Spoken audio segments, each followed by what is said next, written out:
वाढदिवसाच्या कार्यक्रमादरम्यान झालेल्या वादातून एका युवकावर कोयत्याने जीवघेणा हल्ला झाल्याची धक्कादायक घटना सांगली शहरात घडली। या प्रकरणी दीपक गंगप्पा ऐवळे वय 23 राहणार गुरुबल कॉलनी पापाची टिकटीजवळ सांगली याच्या विरुद्ध सांगली शहर पोलीस ठाण्यात गुन्हा दाखल करण्यात आला आहे।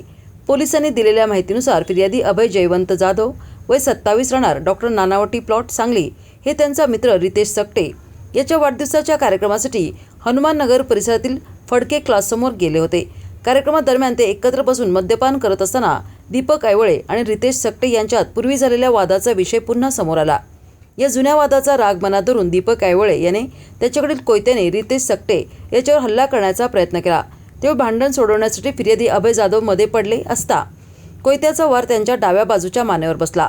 या हल्ल्यात फिर्यादी अभय जाधव गंभीर जखमी झाले असून त्यांच्यावर रुग्णालयात उपचार सुरू आहेत। घटनेची माहिती मिळताच सांगली शहर पोलिसांनी तातडीनं कारवाई करत आरोपी दीपक ऐवळे याच्याविरुद्ध भारतीय न्याय संहिता 109(1) प्रमाणे गुन्हा दाखल केला आहे।